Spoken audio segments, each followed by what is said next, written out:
Hi, welcome to my channel. ಇವತ್ತು ಸೌತೆಕಾಯಿ ಕೋಸಂಬರಿನ ಹೇಗೆ ಮಾಡೋದು ನೋಡ್ಕೊಳ್ಳೋಣ.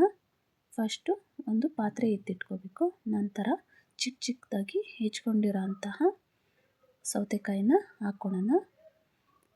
ಆಮೇಲೆ ಏನೇನು ಇಂಗ್ರೀಡಿಯೆಂಟ್ಸ್ ಬೇಕು ನೋಡ್ಕೊಳ್ಳೋಣ.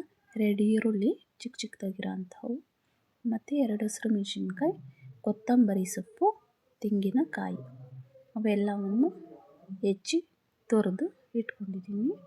ಅದಕ್ಕೆ ಸ್ವಲ್ಪ ಈರುಳ್ಳಿ ಸ್ವಲ್ಪ ಜಾಸ್ತಿ ಇರಬೇಕು, ಹಂಗಾದರೆ ಆ ಕೋಸಂಬರಿಗೆ ತುಂಬ ಚೆನ್ನಾಗಿರುತ್ತೆ. ಸ್ನ್ಯಾಕ್ಸ್ ಆಗಿ ತಿನ್ನೋಕ್ಕೆ ಸಹ ಅಷ್ಟೇ ಚೆನ್ನಾಗಿರುತ್ತೆ.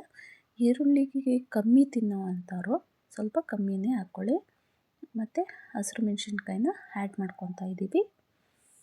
ಮತ್ತು ಅದಕ್ಕೆ ತೆಂಗಿನ ತುರಿನ ಸ್ವಲ್ಪ ನಾನು ಜಾಸ್ತಿನೇ ಆ್ಯಡ್ ಮಾಡ್ಕೊತಾ ಇದ್ದೀನಿ. ಅದಕ್ಕೆ ತೆಂಗಿನ ತುರಿನೂ ಸಹ ಜಾಸ್ತಿ ಇದ್ರೇ ತುಂಬ ಚೆನ್ನಾಗಿರುತ್ತೆ, ಆದರೂ ಟೇಸ್ಟ್ ಕೂಡ ಅಷ್ಟೇ ಚೆನ್ನಾಗಿರುತ್ತೆ. ನಂತರ ಅದಕ್ಕೆ ಕೊತ್ತಂಬರಿ ಸೊಪ್ಪನ್ನ ಆ್ಯಡ್ ಮಾಡ್ಕೊತೀನಿ. ಮೇಯ್ನ್ ಇಂಗ್ರೀಡಿಯೆಂಟ್ಸ್ ಏನು ಗೊತ್ತಾ, ನಾನು ಹಾಕೋವಂಥದ್ದು ನಿಂಬೆಹಣ್ಣು. ಅದಕ್ಕೆ ತುಂಬಾ ಟೇಸ್ಟನ್ನ ಕೊಡುತ್ತೆ, ಹಾಗಾಗಿ ನಾನು ನಿಂಬೆಹಣ್ಣು ಹಾಕ್ಕೊತಾ ಇದ್ದೀನಿ. ನಿಮಗೆ ನಿಂಬೆಹಣ್ಣು ಬೇಡ ಅಂದವರು ಸ್ಕಿಪ್ ಮಾಡ್ಕೊಳ್ಳಿ. ನನಗೆ ಇಷ್ಟ, ಹಂಗಾಗಿ ನಾನು ಹಾಕ್ಕೊತಾ ಇದ್ದೀನಿ. ಒಂದು ಸತಿ ಟ್ರೈ ಮಾಡಿ ನೋಡಿ, ನಿಂಬೆಹಣ್ಣು ಹಾಕ್ಕೊಂಡು ಎಷ್ಟು ಚೆನ್ನಾಗಿರುತ್ತೆ ಅಂತ ನಿಮಗೆ ಗೊತ್ತಾಗುತ್ತೆ. ನಂತರ ಅದಕ್ಕೆ ಉಪ್ಪನ್ನ ಆ್ಯಡ್ ಮಾಡ್ಕೊತಾ ಇದ್ದೀನಿ. ನಂತರ ಅದನ್ನು ಕೈಯಲ್ಲಿ, ಅದನ್ನು ಸ್ಪೂನಲ್ಲಿ ಕಲಸೋದ್ಕಿಂತ ಕೈಯಲ್ಲಿ ಕಲಸಿದ್ರೆ ನೀಟಾಗಿ ಉಪ್ಪೆಲ್ಲ ಹತ್ತಿರುತ್ತೆ.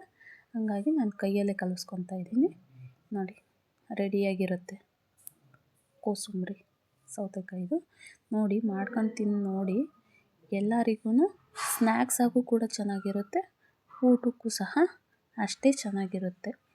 ಸೌತೆಕಾಯಿ ಕೋಸಂಬರಿ